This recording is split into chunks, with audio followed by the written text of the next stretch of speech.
Salut, bonjour. Une question simple ce matin.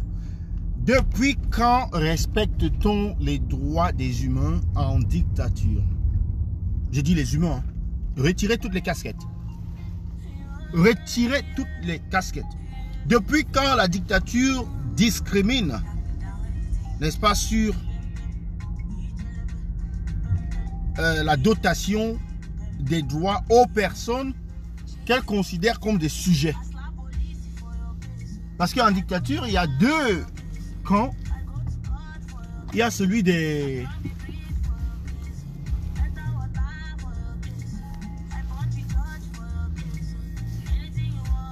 Il y a celui des rejetons ou des créatures de la dictature et celui du peuple. Donc depuis quand vous avez vu une dictature accorder des droits à la population ou au peuple? Sinon qu'à s'accorder des droits à eux-mêmes, et d'ailleurs à outrance, de manière outrageuse ou outrageante, je ne sais pas trop le mot qui est beaucoup plus approprié ici. La dictature ne s'accorde des pouvoirs qu'à elle-même. Et vous allez remarquer que dans une dictature, il y a un dénominateur commun, c'est qu'ils ont le droit de pouvoir de vie. C'est-à-dire de vie sur vous. Sinon, celui de mort. Ils peuvent décider de prendre votre vie. Ils peuvent décider de vous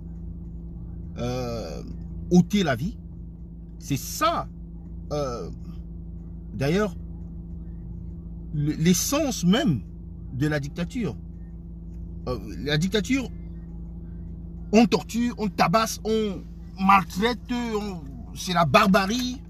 Mais le summum, c'est-à-dire l'apogée, c'est le meurtre, l'assassinat. C'est ainsi qu'on peut décrire un régime dit dictatorial. Et aujourd'hui, que beaucoup soient surpris que les avocats soient attaqués, mais non, c'est juste une attaque qui a été filmée en direct, ou bien, je ne sais pas, peut-être vu le contexte actuel.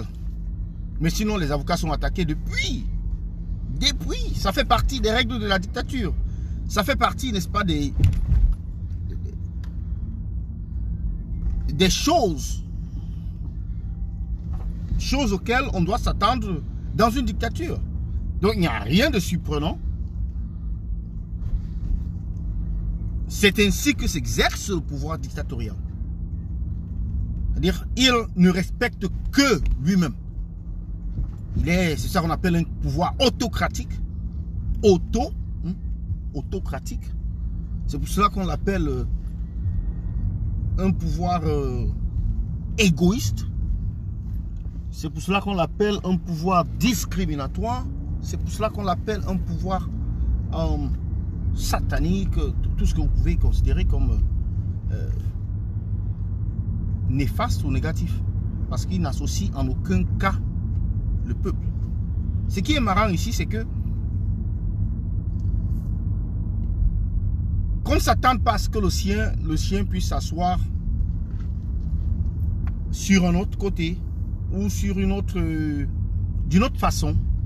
Le chien a une seule façon de s'asseoir. Donc on ne s'attend pas à ce que la dictature s'auto-corrige ou qu'elle s'auto-sanctionne. Cela n'arrivera jamais. Donc c'est à nous de sanctionner la dictature. La dictature ne s'auto-sanctionnera jamais. Il nous revient à nous de sanctionner la dictature. La preuve, ils ont fait exactement à la lettre ce que vous voyez maintenant au Nozo, avec les résultats qu'ils ont obtenus là-bas. Mais tous les jours, ils ont les turiféraires du régime qui passent sur les chaînes de télévision pour dire eux, ils ont toujours dialogué, comme s'ils ne savaient pas, comme si la crise est tombée du ciel, comme si la crise est tombée, c'est-à-dire les a surpris. Do you want to do some deliveries for me? Oh, you're too tired to... You want to... That's going to... I've got a couple there to do and they've been a long time. Ok, excusez-moi un instant. Donc, et ils font... Le régime et ses créatures ils donnent l'impression que la crise au Nozo leur est tombée du ciel. C'est-à-dire que c'est tombé sur leur tête comme ça. Ils ont été surpris. Pourtant, ça fait des années. Ça fait 40 ans, ça fait 50 ans que le problème anglophone existe. Depuis la création de l'État du Cameroun. Hein? Ou de l'État unitaire, comme vous voulez bien l'appeler. Ce problème existe. Et puis encore plus récemment, c'est les échecs répétés, n'est-ce pas, dans les tentatives de dialogue qui ont amené la population à se défaire du régime, à vouloir le changement.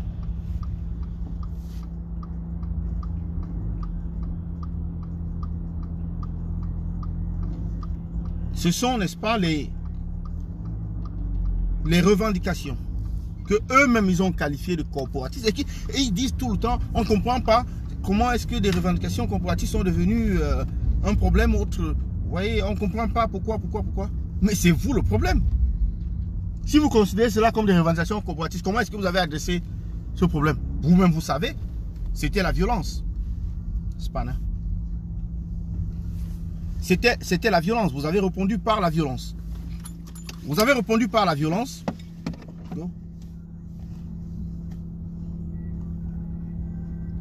Vous avez répondu par la violence. Et vous savez ce qui s'en est suivi. C'est-à-dire à la violence, il ne faut qu'apporter une réponse violente. À la violence, il n'y a d'autre réponse que la violence. À la violence, on n'oppose ou on ne propose comme réponse que de la violence. Mais sinon, vous êtes ridicule. Sinon, vous êtes des aliénés. Vous allez vous entêter pour rien. Et c'est exactement ce qui se produit au Nozo. Et vous voyez le rapport de force que cela a produit. Oui, à la barbarie, vous imposez la barbarie. C'est quoi ces histoires qu'il faut demander des permissions pour aller marcher? Qu'il faut demander des permissions pour protester? C'est quoi? L'enfant, il est battu depuis. L'enfant, il est ensauvagé depuis. A-t-il besoin de demander la permission pour pleurer? Non. Donc, vous devez vous autosaisir de votre autodéfense et exercer l'autodéfense. Sinon, combattre la force par la force, combattre la terreur par la terreur, combattre la barbarie par la barbarie, combattre l'injustice par l'injustice, combattre l'impunité par l'impunité, combattre le désordre par le désordre, c'est de cela qu'il est question. Donc ce n'est que de cette manière qu'on pourra s'en sortir. Sinon, on ne s'en sortira jamais. Alors jamais. Donc, aujourd'hui, certains pleurent, les avocats qui ont été maltraités, il fallait s'y attendre. Il faut s'y attendre. En dictature, on s'attend à tout cela. Il fallait s'y attendre. C'est tout à fait évident. C'est tout à fait évident en dictature. Ce ne sont pas des surprises en dictature. Donc j'en ai terminé pour ce matin, pour ce numéro. Si vous avez aimé la vidéo, il faut l'aimer, il faut partager, il faut, n'est-ce pas, vous abonner à la page, vous abonner également sur la chaîne YouTube. La patrie de la mort, nous vaincrons. C'est au peuple camerounais, n'est-ce pas, à prendre ses responsabilités et à chasser ce régime. Ces avocats sont vos protecteurs. Ces avocats sont vos... ils sont vos défenseurs. Ces avocats sont votre barrière, c'est-à-dire votre protection. Et si vous laissez votre protection aller en fumée, c'est comme quelqu'un qui décide de dormir chez lui avec une porte ouverte. Les portes et les fenêtres ouvertes. Et on verra bien s'il sera en sécurité. On verra bien s'il n'y aura pas des coups de vol. On verra bien s'il n'y aura pas de viols. On verra bien s'il n'y aura pas, n'est-ce pas, des agressions. On verra bien s'ils s'en sortiront vivants. C'est de cela qu'il est question. C'était le Banin de Yingui. Bonne journée à vous et à bientôt. Bye bye.